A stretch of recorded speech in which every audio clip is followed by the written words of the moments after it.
मैंने पश्चिमी दर्शनों को पढ़ा तो ये पाया कि बौद्धिक व्यायाम बहुत अच्छा है और सत्यों का उद्घाटन भी है, पर उसके साथ आचार का संबंध नहीं। तो फिर निष्पत्ति क्या? आखिर तो वह दर्शन हमारे जीवन व्यवहार में, आचार में आना चाहिए और उसकी निष्पत्ति आचार में हो, क्योंकि आचार के बिना कोई परिवर्तन, सामाजिक या वैयक्तिक परिवर्तन नहीं है। भगवान महावीर ने इस एकांतवाद को कभी मान्यता नहीं दी। कोरा दर्शन, कोरा ज्ञान और कोरा चारित्र उनको मान्य नहीं। उनकी दृष्टि समग्रता की दृष्टि है कि ज्ञान, दर्शन और चारित्र तीनों एक साथ होते हैं तो कार्य सिद्ध होता है। तीनों के बिना एक से नहीं होता। केवल ज्ञान हो गया उससे भी कोई मुक्त नहीं होता। मुक्त तो चारित्र से होता है। जब यथाख्यात चारित्र परम स्थिति पर होता है और अयोग अवस्था की चारित्र आता है, तब मुक्ति होती है, मोक्ष होता है। तो एक ऐसा दर्शन दिया जिसे हम दार्शनिक परिप्रेक्ष्य में देख सकते हैं। हमारे व्यवहारिक परिप्रेक्ष्य में देखें तो भगवान महावीर ने पुरुषार्थवाद का जो प्रतिपादन किया, शायद भारतीय चिंतन में जितने पुरुषार्थ के व्याख्याता हुए हैं उनमें महावीर का स्थान शायद पहला हो। ये सब कुछ स्वीकार किया, कर्म को भी स्वीकार किया। बहुत लोग कहते हैं, कर्म की धारणा है कि जैसा कर्म है वैसा होता है। जस कर्म तस फल चाखा, जैसा किया वैसा फल मिलेगा, ये सामान्य धारणा है। किंतु महावीर का एक ऐसा अंतर दर्शन मिला कि तुम सही पुरुषार्थ करो तो कर्म को भी बदल सकते। यह कर्म को बदलने की बात आप पूरे भारतीय चिंतन को पढ़े, भारतीय दर्शन को पढ़े। जैसा कर्म वैसा फल, ये तो सब में मिलेगा, इसमें कोई मतभेद नहीं। जहां कर्म तहां भुक्तम, जैसा किया वैसा भोगा। चाहे आप दर्शन को देखें, चाहे तुलसी रामायण को देखें, चाहे और कोई देखें, बस ये तो मिलेगा।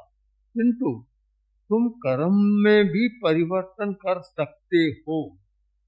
जैसा बांधा वैसा नहीं, उसको भी बदल सकते हो अपने पुरुषार्थ के द्वारा।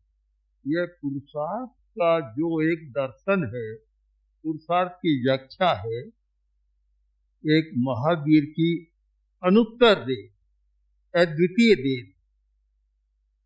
इसीलिए भगवती सूत्र में उनके पुरुषार्थ का बहुत वर्णन है। पुरुषार्थवाद का बहुत सुंदर प्रकरण है भगवती सूत्र। तो हम भी महावीर को मानकर पूरी पूजा भक्ति न करें। मैं भक्ति में विश्वास करता हूँ, बहुत जरूरी है, किंतु भक्ति पर अटक जाते हैं, उसमें विश्वास नहीं। भक्ति एक साधन है, एक सामान्य जन के लिए तो बहुत अच्छा साधन है, किंतु भक्ति सीमा बन जाए तो समस्या। भक्ति की भक्ति करें और पुरुषार्थ करें और पुरुषार्थ के द्वारा अपने भाग्य का निर्माण।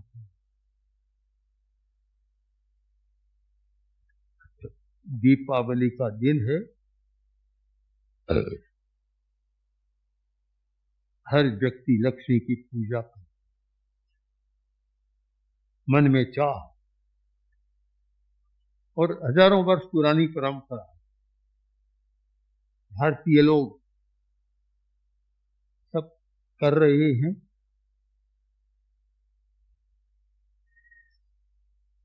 तो हम भी इस दीपावली के दिन, दीपावली का दिन को प्रकाश का दिन मानते हैं, तो हम भी एक आध्यात्मिक पूजा करें और ये करें कि मैं ऐसा बनूं। पूरी पूजा से नहीं होता, पूजा का मतलब तो वह होता है कि जिसकी पूजा कर रहा हूं मैं वैसा बनूं। अधूरी बात हो गई, पूजा तो कर ली, मैं वैसा बनूं यह बात छूट। पूरी बात यह हो कि मैं वैसा बनूं, तो विकास करूं। मैंने जीवन का अध्ययन किया कि व्यक्ति को जीवन में क्या क्या चाहिए।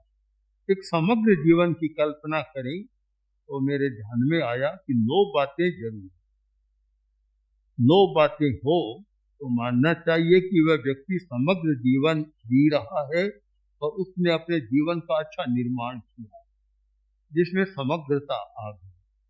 आज कैरियर की बात बहुत चलती है, हर व्यक्ति अपना कैरियर बनाना चाहता है। मैं मानता हूं कि ये 9 सूत्र आए तो कैरियर से भी आगे की बात आ जाती है कि समग्र जीवन का निर्माण हो जाए। तो आज हम मंगल भावना भी करें और संकल्प भी करें कि मुझे ऐसा बनना है, और आज के पवित्र दिन पर पवित्र संकल्प कि मैं ऐसा बनूं। तो दीपावली के दिन हमने पहले प्रेक्षा ध्यान के संदर्भ में 9 मंगल भावनाओं का प्रयोग किया था। दीपावली का अलग प्रयोग है, होली का अलग प्रयोग है, सबके अलग अलग प्रयोग। तो दीपावली के दिन 9 मंगल भावनाओं का प्रयोग होता है, जिससे व्यक्ति मंगल भावना करे और संकल्प करे कि मुझे ऐसा बनना है, मैं ऐसा बनूं। तो पहली बात, पहली मंगल भावना है श्री संपन्नो हम श्याम। श्री संपन्नो हम श्याम। श्री संपन्नो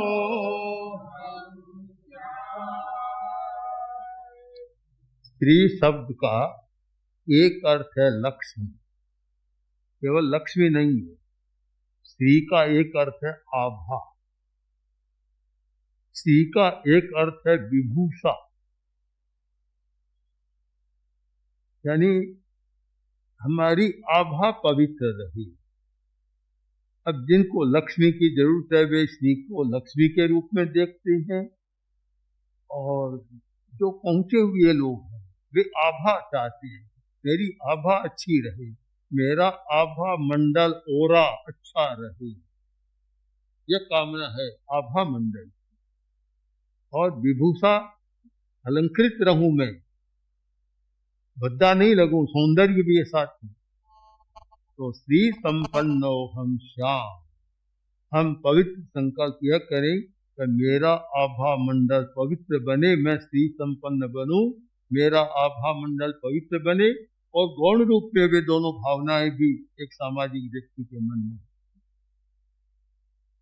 अब दूसरी मंगल भावना है इसके बाद, एक जीवन की एक अपेक्षा, एक आवश्यकता है श्री, दूसरी आवश्यकता है अनुशासन।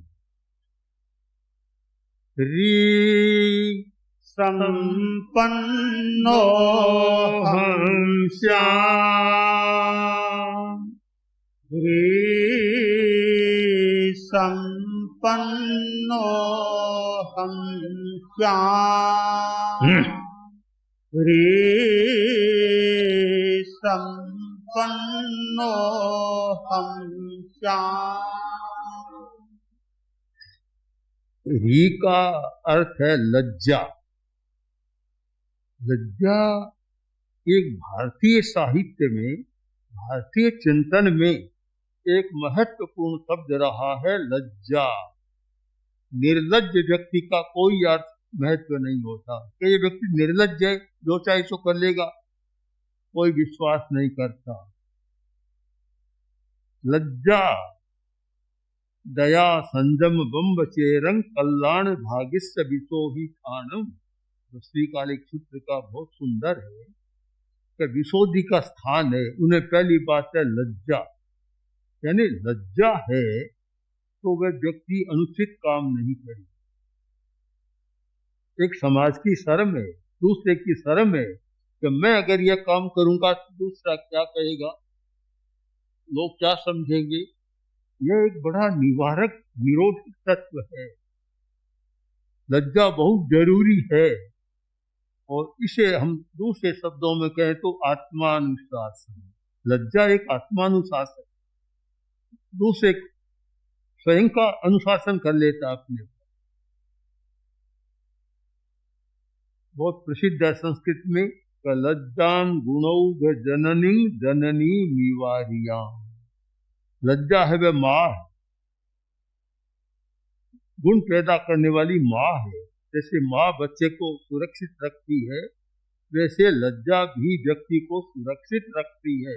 गुणौघ जननी जननी निवारियाम, यह आर्या जननी की तरह है।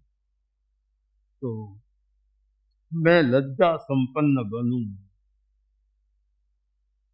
ये मारवाड़ी में तो बहुत कह, जेठो आदमी है, बेलज्ज निर्लज्ज आदमी है, कोई पति इन विश्वास नहीं करना। तो एक बहुत महत्वपूर्ण शब्द रहा है लज्जा।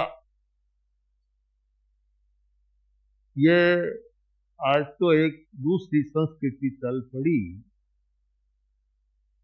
वस्त्र परिधान की व्यवस्था भी इसलिए थी कि लज्जा रही। आज का चिंतन बदल गया, अलग बात है, और बदला है, उसके परिणाम भी अच्छे नहीं आ रहे। परिणाम अच्छे नहीं है। जहां जहां बदला जिन देशों में, वहां स्वच्छंदता बढ़ी है और अपयोग भी बढ़ा है और कुछ कामाचार भी बढ़ा। एक लज्जा हर बात में, बोलने में, पहनने में, खाने में, हर बात की। लज्जावान आदमी है जो खाएगा तो संयम के साथ खाएगा, ऐसे नहीं खा लेगा बस। तो मैं लज्जा संपन्न बनूं, ही संपन्न बनूं। तीसरा है भी संपन्न बनूं। संपन्नो हम श्याम, ये संपन्नो हम श्याम, ये संपन्नो हम श्याम। मैं बुद्धि संपन्न। बुद्धि बहुत महत्वपूर्ण है। शुद्धाई बुद्धि किल काम धेनु। शुद्ध बुद्धि काम धेनु। बुद्धि तो काम धेनु है, बुद्धि के बिना होता ही क्या है।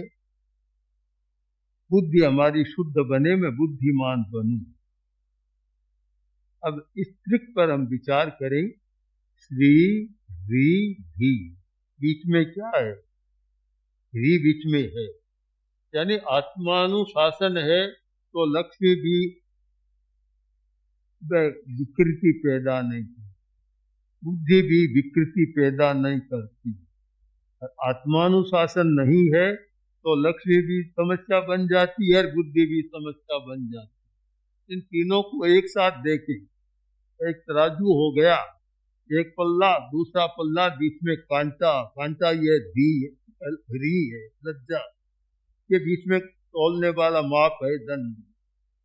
कि हमारी श्री भी री युक्त रहे और हमारी धी भी री युक्त रहे, तो एक इतना समग्र कोण बनता है कि वह व्यक्ति श्री संपन्न भी है, धी संपन्न है, किंतु साथ साथ में री संपन्न है। इसलिए इसका श्री संपन्न होना और धी संपन्न होना कल्याणकारी है, समस्या पैदा नहीं। एक मंगल भाव अपने जीवन निर्माण एक महत्वपूर्ण से एक त्रिक हो गया, एक तीन मंगल भाव। अब चौथा